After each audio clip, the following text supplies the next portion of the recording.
Hello, my name is Peter Gennaros, and I'm the project manager for the Department of Transportation on the Jamestown Verrazano Bridge construction.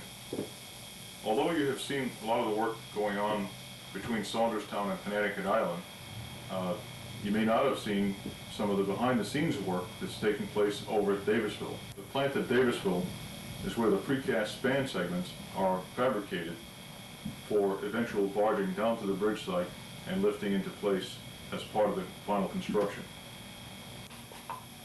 The Davisville plant is located on 10 acres of land about 5.5 miles north of the bridge by water. The building, called the casting shed, is the size of a football field and has a controlled environment for year-round work. In addition to casting span segments, the Davisville site is used for other bridge-related activities, such as storage of steel H-piles, concrete jackets, steel reinforcing cages, forms for pier caps, and protective granite forms for the piers. Each span segment is 167 feet long, 72 feet wide, and weighs about 2,400 tons. All 15 segments are fabricated on an assembly line in the Davisville plant. This is more efficient because each worker specializes in certain parts of the assembly, and much time is saved by making the segments in Davisville at the same time the foundation piers are being built at the bridge site. A span segment is actually a big concrete box closed at each end and a vertical wall within the span. Circular ports provide access to the interior. Let's start at the first bay of the building and show you how we start making a span segment. In this bay, we assemble all the reinforcing steel bars, called rebars, steel strands, galvanized ducts, metal and wooden forms. The rebars are assembled into cages and mats that are positioned by overhead crane in the second bay. In the second bay, the bottom and lower sides of the span segment are formed. The rebar cages and mats are placed inside the wooden and steel forms. Here you can see the ducts which are placed inside the forms.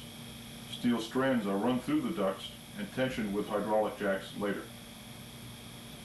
In the third bay, forms, rebar cages and mats, and ducts are placed for the two outside and center vertical web walls, the deck and the wings.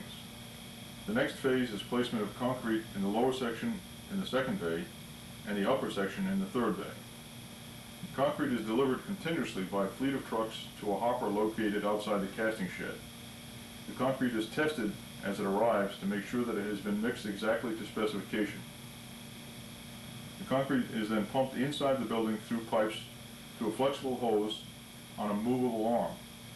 The concrete is placed and vibrated to make sure it flows evenly throughout the forms and completely around the rebar cages, mats, and ducts.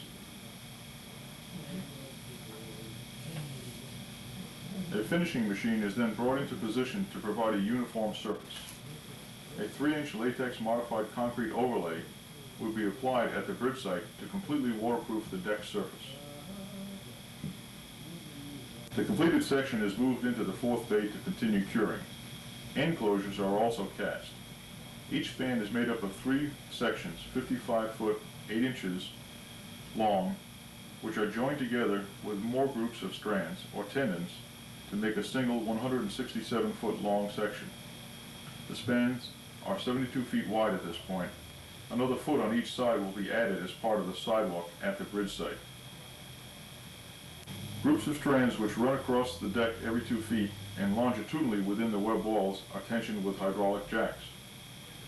After tensioning, the groups of strands are called tendons and add tremendous strength to the concrete.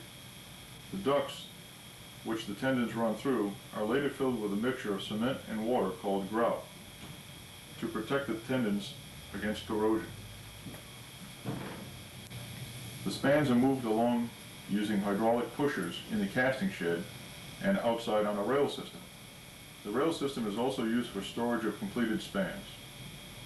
2 spans are stored on the longitudinal rails, another 2 on the transverse rails, and 1 on the rails over water, ready to be loaded onto a barge.